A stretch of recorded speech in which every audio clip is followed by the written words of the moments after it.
Union Budget announced this week on the 1st February, the area of health and well-being has been recognized as one of the 6 crucial pillars of Atmanirbhar Bharat. Boosting healthcare infrastructure in the country is being given strong emphasis. Effective utilization of this national resource will be possible only with your active support and contribution.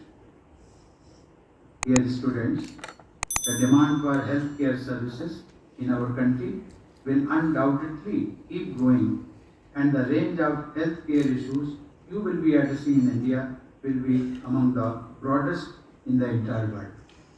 If you can keep updating your knowledge and skills by learning from the latest advances across the globe, you can certainly emerge as the leaders in your profession. I also expect you to become knowledge creators for the global medical fraternity. I commend the Chancellor of the University as well as the state government headed by Sri B.S. Yedurappa for guiding this outstanding to the challenge, even if meant a great risk to their own lives. Truly, India's measured response to the pandemic has saved countless lives. It is in this context that the role of your institution becomes eminently more important. I am glad to learn that this university trained over 2 lakh healthcare professionals, from doctors and nurses to administrators and hospital facility providers, to better respond to the outbreak. This campaign, I am sure, contributed immensely in creating a uniform response to provide quality care to COVID-19 patients. Of late, health scientists like you have gained the upper hand in the novel coronavirus. Several vaccines have been produced in record time. Responding to the call of Atmanirbhar Bharat, that is a self-reliant India, our nation has not only manufactured the vaccine, but has also reached out to other nations to provide the same. The largest vaccination drive in history is underway in India. Ladies and gentlemen, I am happy to note that this esteemed university, with one of the largest networks of affiliated institutions in the world, has led many innovations in the field of healthcare education. It has emerged as a globally credible brand due to the sustained efforts made by the leaders of this university since its inception.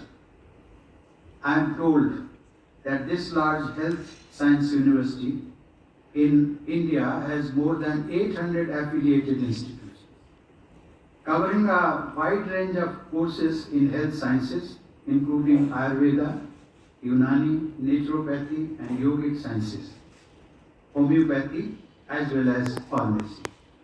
This is indeed a holistic vision of healthcare.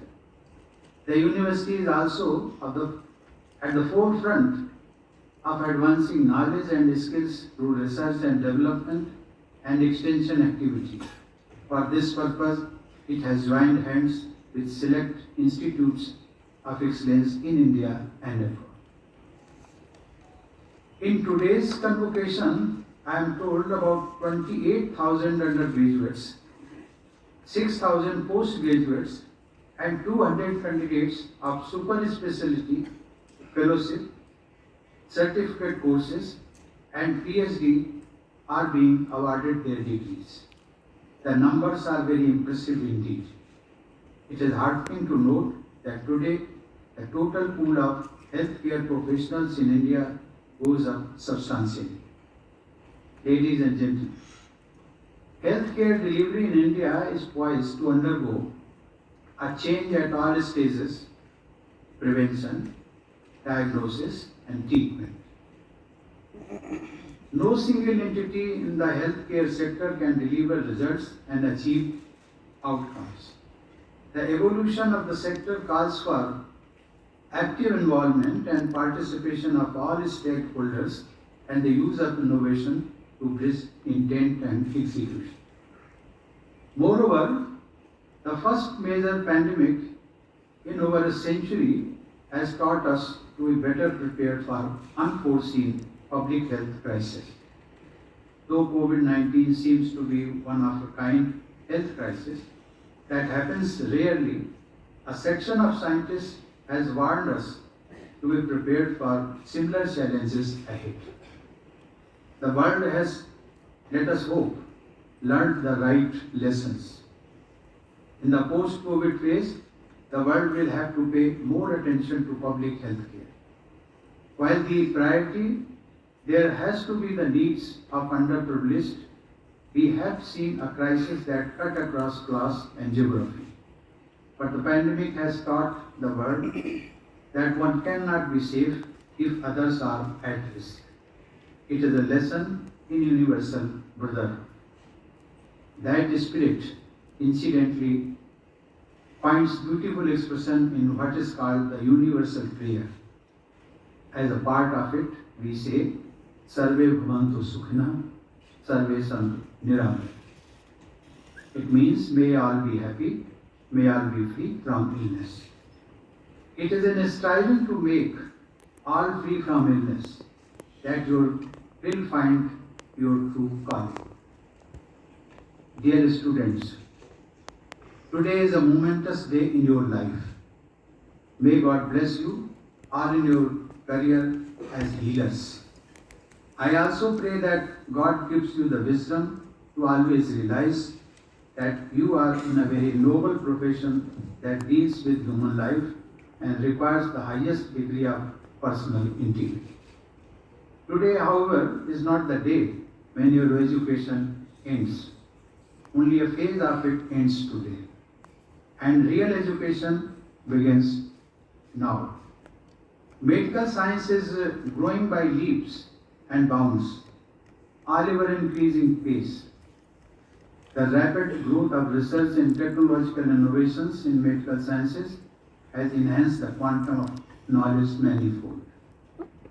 The understanding of human health and behavior of a virulent pathogen was decoded in a matter of days, thanks to incredible advancement in medical sciences.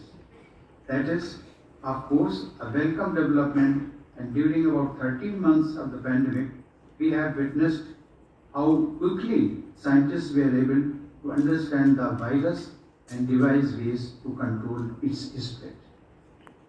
You are a student for the rest of your life, which demands genuine humility from you.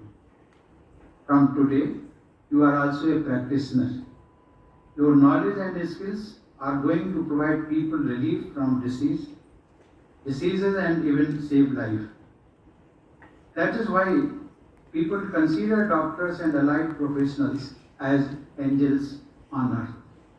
You will learn to honor their trust and respect.